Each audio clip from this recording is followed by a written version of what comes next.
Steve Basic Architect. Yeah, so jumped out to the outside. Man, it is hot here. I really don't understand Texas. I like it, but man, it's god awful. I can't even tell you how much I'm sweating. It's disgusting. But anyways, jumped outside. Let's talk windows. So, windowsill. We talked about a bunch of this inside. I just figured we'd give it a second shot.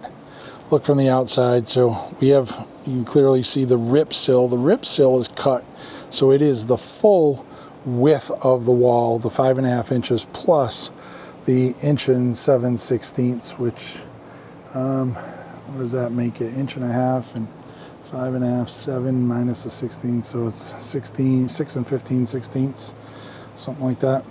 Sounds about right. But anyways, it comes all the way out. Now we have something to attach our sill to. We have our sloped lap siding, and then I have this piece here. All right, this is our back dam. So that is going to get installed on the back edge of the windows right there. So you can see how this is all setting up to be a beautiful little pan with a back edge so water can't get pushed in. Water drains. We'll have our rain screen out here. Everything drains into that rain screen. So let's check out this one because we have some windows in sequence. So this one here, we have a fully flashed window rough opening that is ready for window install. Actually, one thing I wanted to point out, not only is the rip sill vulnerable, but notice our jam liners here and our headliner. So we have that vulnerable edge to the OSB that we need to deal with too. So I'm just reminded of that. Looking at this, so here you go. We used zip system stretch tape. Yeah, it's upside down. You know, I pay these guys extra to put it in the right way. You still get it upside down. But the thing to notice here, a couple important points. Stretch tape. I call for it to go over the sheathing at least 1 inch, which it appears they did.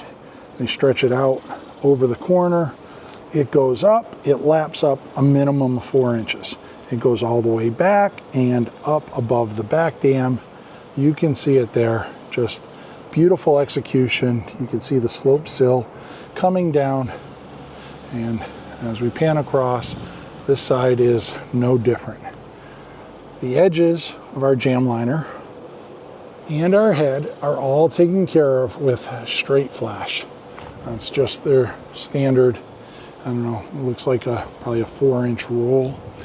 And then we use zip stretch tape at the corners to prepare them and get those all sealed up. So I'll just back up here because, believe it or not, this is kind of a work of master artistry. They did a beautiful job on these windows. They did a beautiful job framing and getting them all set, but putting in that flashing.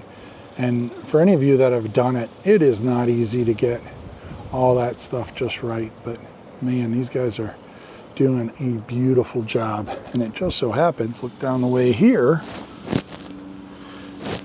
you're gonna see my purdy reflection in the window. But we have our window installed, and we talked about that from the inside. A couple things, like we talked about on the inside, the window is basically suspended in the opening, sitting on shims.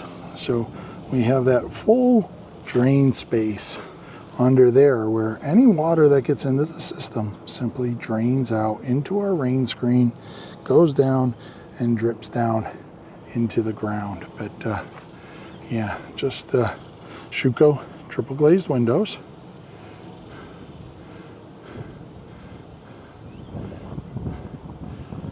Absolutely beautiful install.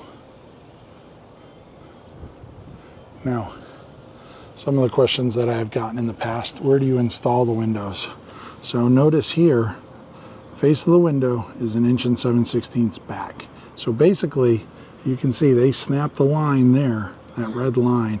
That is basically where the framing is. So this window is fully supported on solid framing. Now, can we pull this out to here? Certainly. We could push it in further too. The choice here is that it was somewhat of a traditional house, so we wanted to get a little bit of a return to get that pocket, and we needed to be able to nail that extension jamb to something. So I pushed the window back pretty much that 1.5 inch and 7/16 so we can get it. And then we'll have our casing out here. We'll have a nice sill that runs here. The sill we'll put on a couple blocks so that we don't want to dam the water here. We want that water to be able to waterfall down into that rain screen system. Remember, the house is, you know, from an architect that's been drawing them for 30 years. It is a whole set of simple little systems, but all these systems depend on each other, right? So, for example, I have the roof assembly there. There's what I call the aspect ratio, the height of window head to soffit and the size of the soffit. That's probably 1:1. That's a good number for me. 1:1 is good. It means that that window is pretty darn well protected. It might get a little water, but not enough to make a difference. But that independent roof assembly, soffit assembly, all of that, it's very important that it sheds water off of the window, right? I know Joe would always say, Joe Stebrick would always say, hey, all windows leak. Well, my retort to that is only the ones I let see water. So if I put that overhang and I don't let it see water, well then I get a window that sees very little water, so I lower my risk. All right. The wall assembly.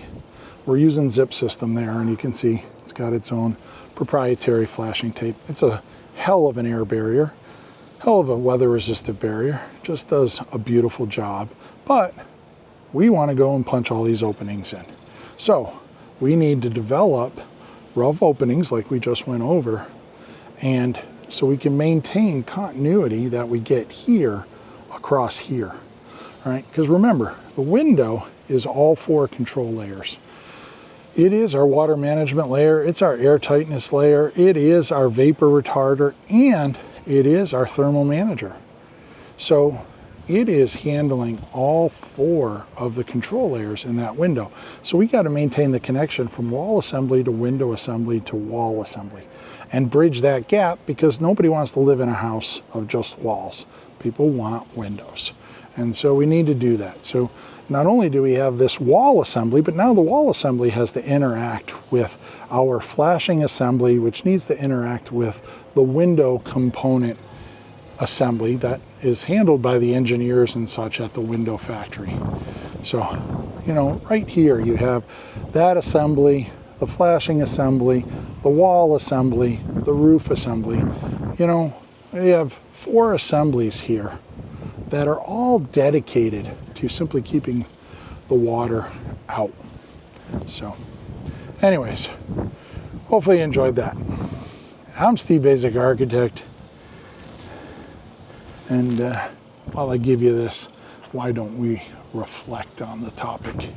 Yeah, there we go. I'm Steve Basic Architect. Yeah, we're somewhere in Texas, 6 Pines over Texas to be exact, out at our ranch project. Until next time, long live our buildings.